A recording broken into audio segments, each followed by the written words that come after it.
right. We're taking all the best old school wisdom and blending it with the top new school methods to bring you the optimal coaching strategies. This is the 80-20 Baseball Podcast with Coach Bo. Welcome, baseball coaches. Welcome, all of you coaches. Welcome to this week's Get Together, coming out every Tuesday with a new episode where we continue to up our coaching game so we can go from new coaches to good coaches, and for those of you coaches that have been doing this a while, to go from good coaches to great coaches as efficiently as possible. We are trying to streamline the improvement process, keying in on those big needle movers first and foremost, and then working down to the detailed items, when and where it fits and when and where we have time, prioritizing what's most important and working backwards from there, using that to reverse engineer our goals, and not only that, to make sure our goals are aligned properly with what real success is in baseball, in sports, for coaches, for players, and success in life, using baseball as a vehicle to get our kids better prepared for life. With that said, let's dive into our episode for today. We're going to break down 2 indoor practices I attended last week, and we're going to talk about some of the good things that I saw going on in these tight spaces, these non-baseball facility environments. We got our top 5 coaching posts of the month as seen on X. We're going to quickly discuss an article I saw on Fangraphs regarding batting average, regarding the stat batting average. So last week, I attended 2 indoor training sessions that were not my team. I was going out as the coaching coordinator and just observing, checking out these winter practices that are going on to see what's going well and to see where we can improve those things. So the first one I went to was an indoor hitting practice, and this was taking place in somebody's garage. Now, this garage is big and the ceilings are pretty high. This is not your typical garage by any means, but it is a garage at a house. It's in the back of the house. Many of you would probably refer to it as a shop, although it didn't have that feel. It did feel like a garage, just an extra large garage. Now, one of the dads from the local league, very proactive, took it upon himself to call around, talk to people he knew, and like an old vice principal that I worked with years ago, a wise lady said, "You have not because you ask not." And so this dad is asking around and talks to a friend of his who's got this massive garage at his house in the neighborhood, and it's available for the kids to use. They're willing to let the local baseball kids use it. Not everybody, not a free-for-all and just come when you want, but certain days. And let's run through this dad. So it's not a free-for-all, but here's a dad asking around, working leads, and finds this garage. And now I go to this indoor hitting practice that may have otherwise not taken place or would have cost a lot more money.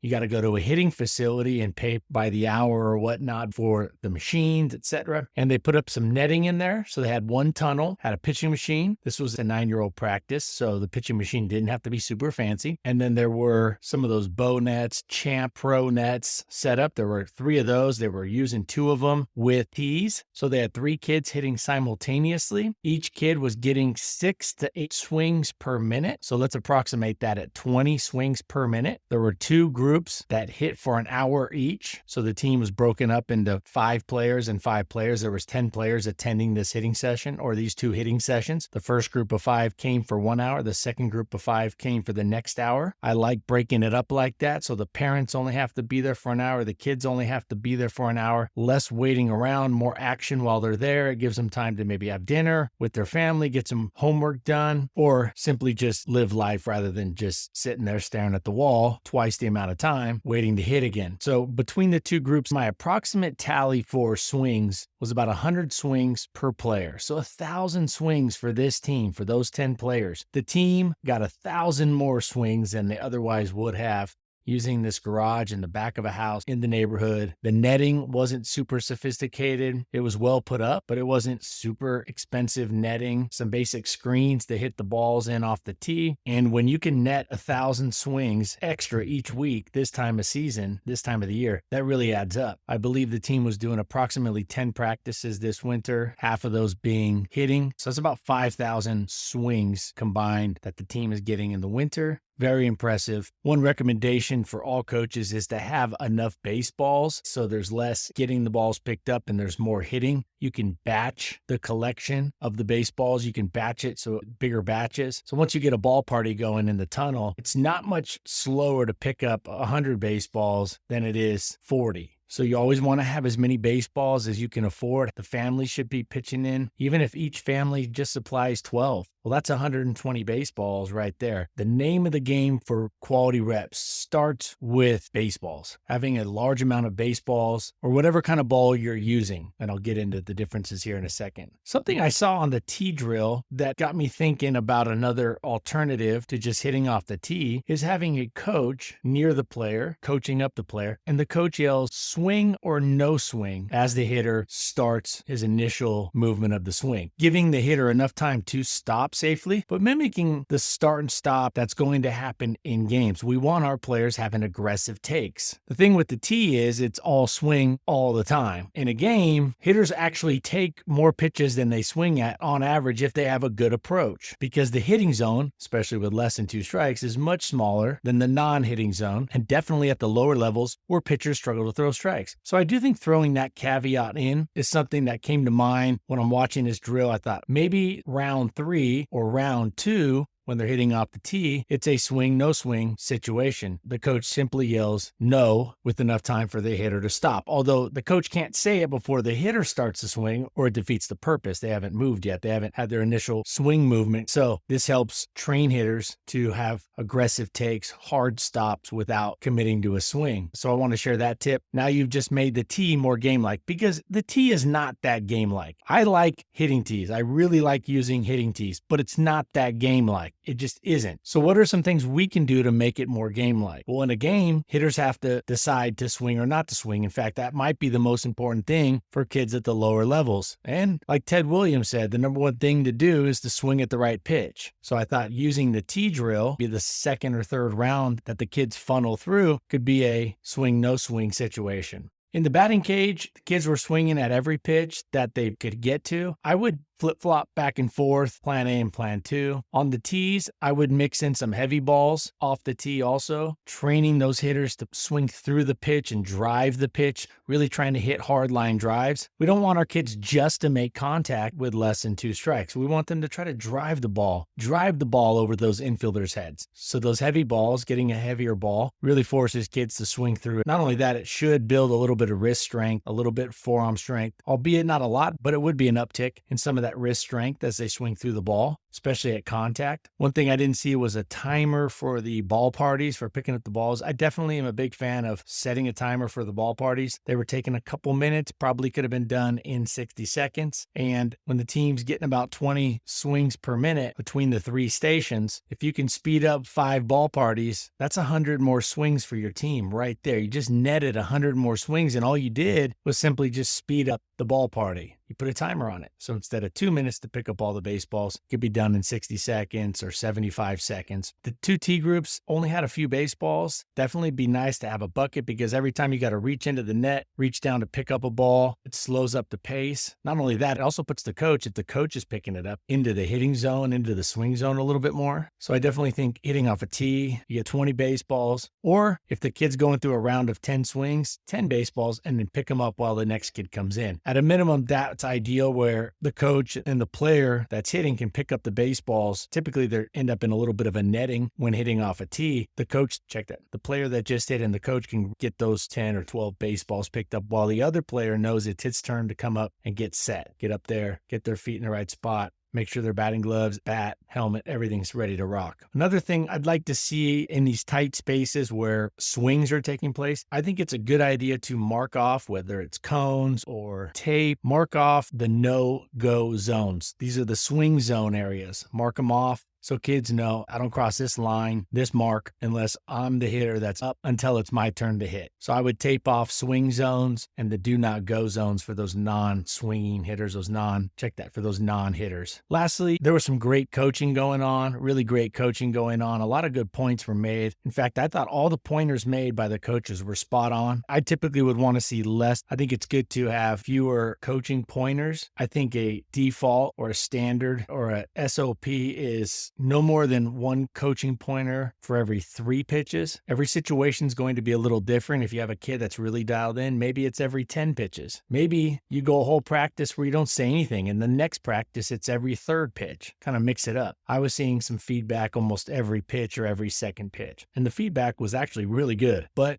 starts to dilute the message from the coaches. Kids start tuning it out. It's also hard to be thinking so much and being an athlete. Great athletes don't think too much. They play. They're smooth, fluid, playing full speed. It's hard to be all up in your head and be fluid, fast, reactive. So those are some of the things that I saw. Another thing I think would be good too, instead of the 2 Ts, I recommended maybe every other practice, having coaches be the pitchers and throw mini wiffle golf balls overhand or firm underhand to the hitters, 2 at a time. The mini wiffle golf balls literally won't do any damage inside of anywhere. The bigger wiffles, if hit right, could crack a light or something, probably not going to do much damage, but I like the mini wiffles because it challenges hitters to be more focused with their swing. They really got to aim small, miss small kind of mindset. To up that, another way of doing this would be some foam balls. They have some foam balls that can be thrown like a pitch in a game, but when they get hit, they're not going to do any damage. So if kids get hit, it's no big deal. You just want to make sure you angle this the right way while also making sure that the hitters that are not swinging are in a certain area. And that's another thing I think that's good in tight spaces when there's hitting practice going on, having the non-hitting zones. So you have your hitting zones, but more importantly, maybe you have an area that's marked off, that's clearly delineated as the non-hitting zone hitting area. So the other practice was at an elementary school gym. This was a very small gym, low ceilings, literally built in the 40s. And the coaches did an outstanding job. Now, this was a 10-year-old practice. They did an outstanding job here also of getting a lot of good reps in, keeping the kids going. It was about an hour and a half practice total. This is a once a week thing the team's doing. The positive energy of the practice was great. There was 2 dads running it. I like the attention to getting the kids focused. Oh, and back to the hitting practice. It was 3 dads running it. There was the head coach, manager, and 2 other dads running that. So it was just 3 dads running it. In this practice, this defensive practice, this speed and agility practice, which I'll talk about in a second, that took place in the smaller gym, had 2 coaches, 2 dads. I really liked how they were doing a good job of keeping the kids focused. There wasn't much lull. There wasn't much downtime. It was clearly planned out. They did some stretching at the beginning, some basic static stretching, and I think it's better to use a dynamic warm-up. Of course, it should have a progression to it, but I think the stretching is something that should be done, especially for the arms, should be done at the end of practice. I like to incorporate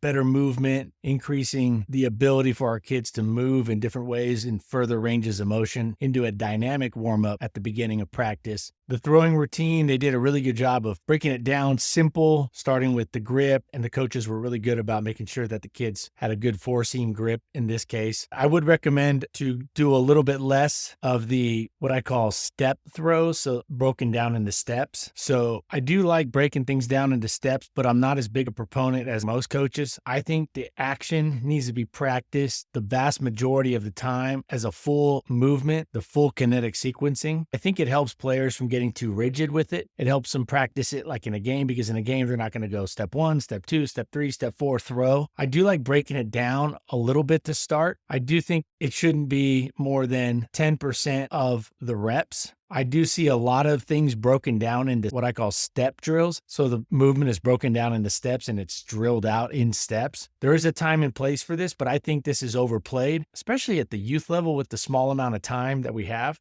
Because if you're going to do 5 reps like that, I think it should be less than 10% done via steps, the more rigid step by step by step, which inherently is not an athletic move. We would say that's robotic, right? Anytime we see somebody that's not athletic, we'd say, yeah, they're very kind of robotic. The opposite of robotic is athletic, fluid, easy moving. By coaching up the steps one by one and repping a movement such as the throw or a swing, etc., in steps, we are inherently practicing a robotic sequencing, something to keep in mind there. Again, if you came to this podcast just to hear the same thing that you can hear everywhere else, we're going to look at it from what's best, not what's always been done. But is breaking things down into steps, breaking movements down into steps beneficial? Yes. Some coaches don't do it at all. I think a lot of coaches do too much of it, or at least I should say, do too many reps. The pitching delivery, the hitting swing, broken down into steps. The coaches had a really awesome game at the end. They added some technology, some of those buttons. They're these little buttons that have lights on them that the kids can touch and push. They were having some relay races. They were doing some agility stuff with these lights, these cool lights that were red, yellow, green. It really upped the energy. The colors were cool. The technology was cool. The coach was running it from an app. I would have broken that into 2 parts. Either do that drill with 2 different groups, maybe on different sides of the gym. The way they set this up, kids were running the full length of the gym at certain points, so it might not have been doable there, but then I would have had some maybe ground balls getting hit with some Incrediballs or some tennis balls, reaction stuff over on the other half, or at least on the back half of the gym. There was a little too much standing around there, but it was a really great drill. What I would do is take that drill and just figure a way to scale it. So maybe both coaches are running a group. Now you just double the reps right there. And I think it could have been done safely. There were indoor bases being used, just some throwdown flat bases, which is great. It mimics what's going to happen in the game, right? There's going to be bases. I do think that the bases were slippery, so the kids were stepping on them and slipping. Now, this does teach them to be focused around the bases and not overly aggressive with their steps onto the bases. So there is some benefit to having some slippery bases to train the players to be a little bit more balanced and athletic around the base.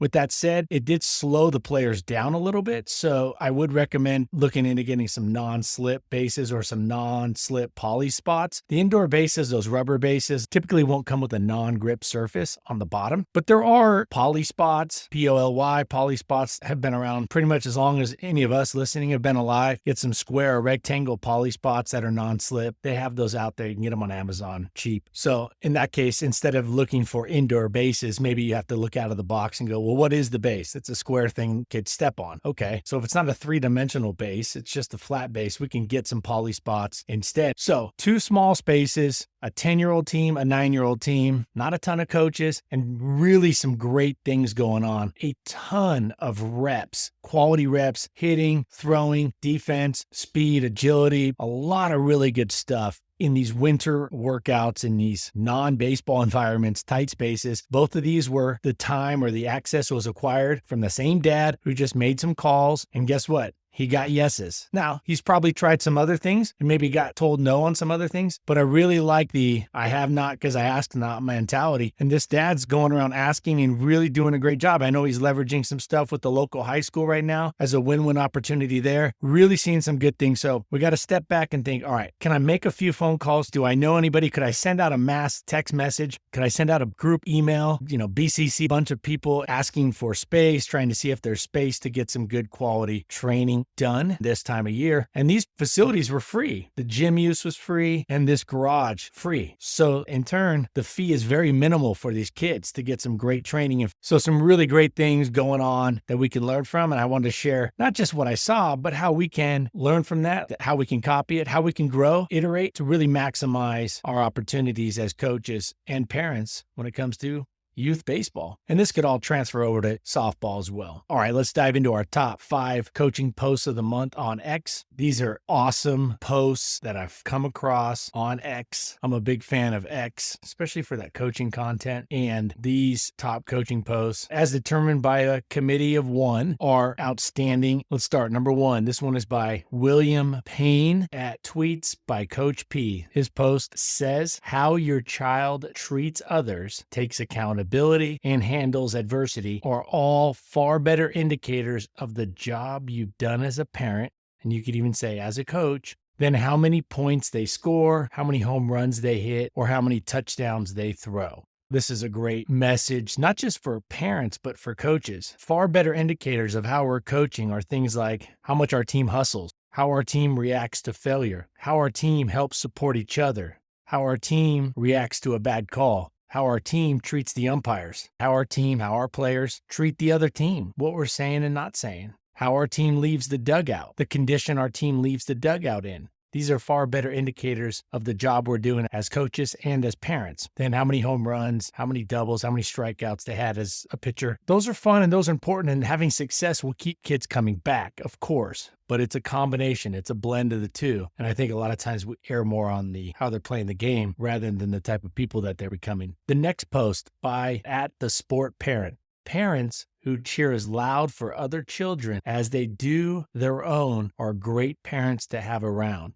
As a coach, this could be a message for the parents of our team, just simply saying, we want to have a team of parents. We want the parents on this team, on our team, to be cheering for each other, cheering for all the kids. So the coaching message when talking to the team's parents and families could also say something as concise as, we all know that teamwork with the players is important. We all know that the players working together as a team is important. And it's just as important from the stands, from the parents, because the team doesn't just end with the players and the coaches. It extends. The team consists of the families. So let's be good teammates and support everybody and cheer just as loudly for the other kids. And of course, this has a lot of benefits. So that tweet was from The Sport Parent, at The Sport Parent. The next one comes from at Penn Strength, Penn. I wonder if that's UPenn. Not sure, but at Penn Strength, at Penn Strength, posted a coach with a projector screen behind him with the message on it that says,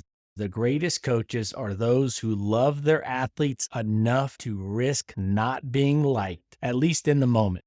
What a great message shared with us by at Penn Strength. The greatest coaches are those who love their athletes enough to risk not being liked, at least in the moment. The greatest coaches care about their athletes, their players enough that they don't need to be liked. They need to be respected and trusted and consistent. That doesn't mean you're not given a big dosing of praise. We definitely want to do that. But the minute as coaches we prioritize being liked by our players over doing what's right for our players, we'll be heading down the path that leads to suboptimal coaching, unproductive coaching, and in many cases, flat out bad coaching, which has a lot of consequences for our players down the road.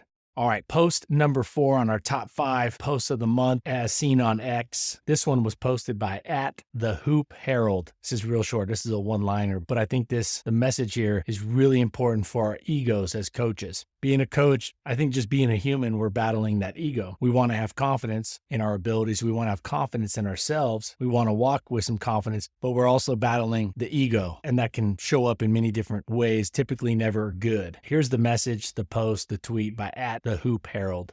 Coach Krzyzewski was 38-47 in his first 3 years at Duke, 13-29 in the ACC. Coach K, considered one of the greatest sports coaches, had 9 more losses than wins after his first 3 years at Duke. 47 losses, only 38 wins, and lost twice as many games as his team won in the ACC in conference. We talk about this a lot on here. This doesn't mean you can't have success in your first season, but great coaches lose games. We talked about John Wooden didn't win a championship until his 16th year. I believe it was his 16th year. Everybody thinks of John Wooden, remembers John Wooden as winning the championship every year. In fact, he went 15 years. Most coaches listening to this podcast aren't going to coach 15 years. He went 15 years, didn't win a championship. And there are countless examples of this. So just be patient with yourself, work the process, making sure that our process is lined up with the correct goals.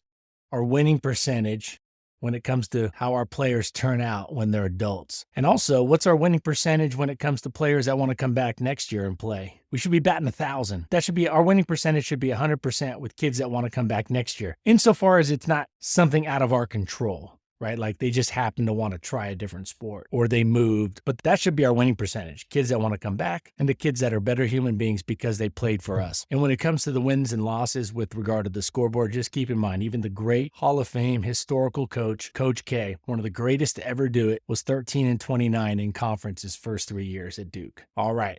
The last of our top 5 coaching posts of the month. This comes from at Flows Doc, at Flows Doc, D-O-C. This is Dr. Ishmael Gallo. Could be Gallo, but I'm pretty sure it's Gallo with the X name at Flows Doc, talking about players wanting more rhythm and flow. Now, this message here is a video message on this account by Dr. Bob Rotella. So Dr. Bob Rotella has this message to share. You're going to hear a fantastic message here about why it's important for our players to have fun, not just so it's all rah and exciting and happy and joyful, but so they're actually better players. This is Dr. Bob Rotella. I spend so much of my time teaching people to have fun because I think in all of sport you play a lot better when you're having fun and you're enjoying it. But from a psychological standpoint, when you're having fun, not only do your muscles relax, but your mind gets quiet. So I'm always telling players, you have a choice every time you go to the golf course or get near the short game, is you can either suddenly feel like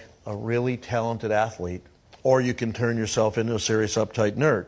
And I'm always telling players that when you're having fun, you're much more likely to feel like a talented athlete. And when you start getting serious, you're more likely to turn into a serious nerd. And when I say serious nerd, I mean someone who tries to play consciously. When I say consciously, I'm talking about people who suddenly start overthinking everything or trying to do it correctly or thinking about how to make the motion instead of letting it happen. The reason we want to have fun is so that the mind gets quiet and you can go unconscious, because we all play better. Like you hear so many people talk about rhythm and flow.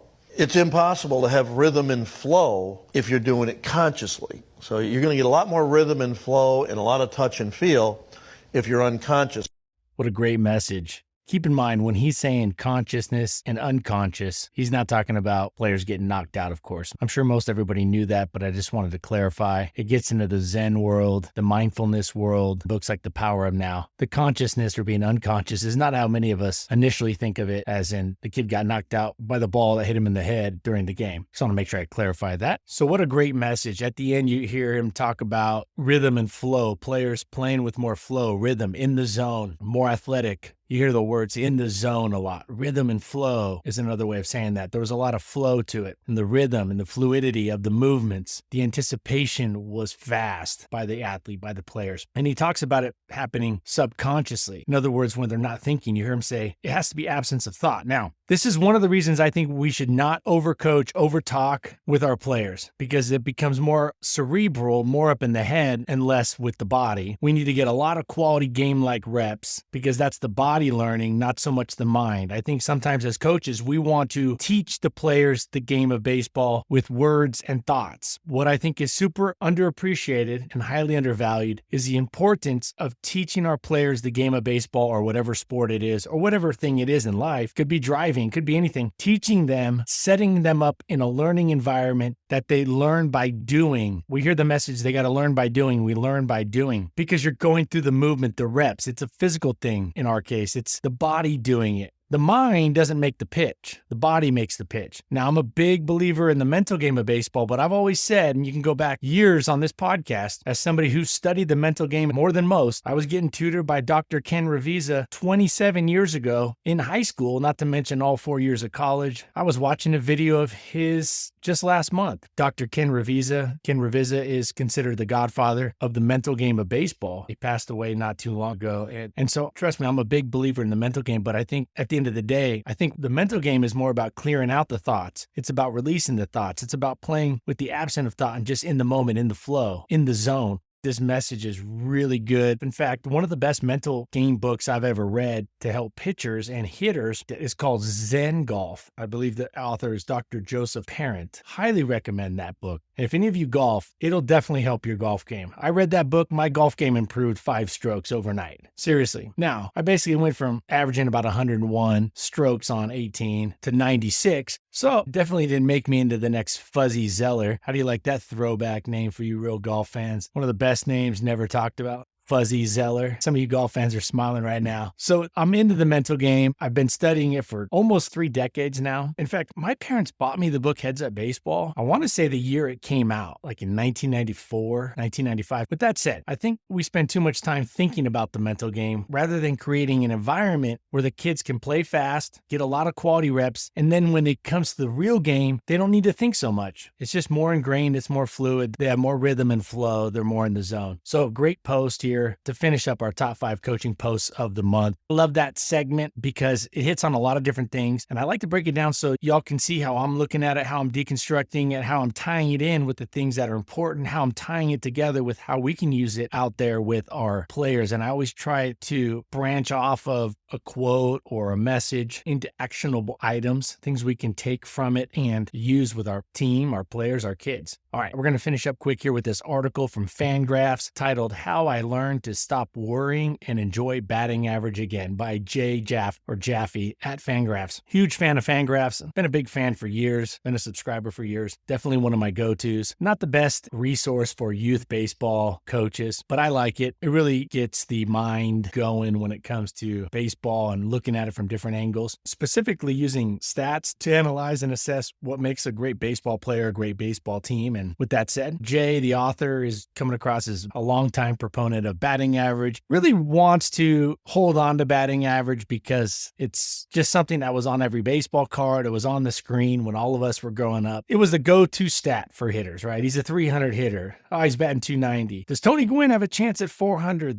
Ted Williams was the last 400 hitter. So batting average and home runs have always kind of been the two big statistics that are talked about. It's definitely embedded in the culture of baseball. We've talked about some of the issues with batting average here, and as the season comes around, I highly recommend batting average not be a stat that you key in on. A simple alternative that can be done with basic math. You don't even need Game Changer or anything like that. Just use a scorebook is OPS. It's not perfect. It's not as perfect as some of these crazy advanced stats the professional teams have, but it's good enough, and it does a good job of more accurately telling us which hitters are producing than not. So the article talks about trying to get batting average a little more back into baseball, and I liked the article. I thought it was good, kind of tied in some old school with new school, and the author, Jaffe, just really upfront about, hey, it's probably something more of the past than it is of the future, but batting average is something all the listeners of this show are very familiar with, this era, our age coaches and people. I did want to hit on this different angle that I don't think I've mentioned here on the podcast. We've talked about batting average and the two glaring flaws. One being players are not rewarded for a walk with batting average. So they get a walk, they work a walk, doesn't reward the hitter. Never a good starting point for a stat, in my opinion, when it comes to getting your offense to produce more and be better. And the other thing was, right, all hits are of equal value. A bloop single that came from swinging at a bad pitch versus working the count and crushing a 2-0 pitch for a line drive into the right center field gap for a double. They're considered exactly the same thing when it comes to batting average. There's no difference. Same value, same reward. But here's the thing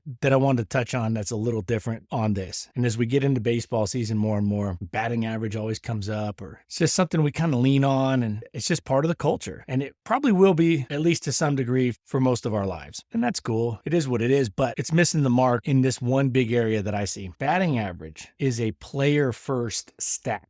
It's a player-centered stat. It gets our players, when it comes to batting average, to focus more on the I versus the we. It creates a more of a, I got to get mine mindset. It's less team-focused. A walk, earning a walk, working a walk doesn't help a player's batting average. There's no reward. There's no benefit if they're getting assessed and judged and graded off of batting average. A walk does not help them. But we all know it sure as heck helps the team. Very few big offensive innings are not centered around 1, 2, or a batch of walks. Walks are catalysts for big innings. Great offenses always have walks play a big part in their success and production. So if you're about batting average and you're also about working walks, those can't coexist, because a player, their batting average doesn't improve if they walk. It's like taking a test, right? Let's say we have our kids go into school, our kids are in their math class, and we tell them there are 10 questions on this test, but you're only going to be graded on these 7. Only these 7 will count. Do you think the kids are going to spend a lot of time on those 3 questions that are not getting graded? And that's what walks are. They don't factor into the grade. Kids can only improve their batting average by getting hits. Now, you could make the argument that walks will prevent players from swinging at bad pitches and thus not decreasing their batting average. That's true. But I think when it comes to what our kids are seeing and thinking is, I need to get hits to improve my batting average. I need to get more hits, which I think this deters hitters from being okay and happy by earning a walk. I think batting average is more of an individual focused stat. On base percentage plus slugging, OPS, or just on base percentage in general is more of a team stat. I'm going to let the next guy get the hit, bring it in. I'm going to move it down. Let's move it to the next guy. Hey, you had a great day today, Johnny. Man, 3 walks, 2 runs scored. Awesome. Huge. You scored 2 of our 7 runs today on walks.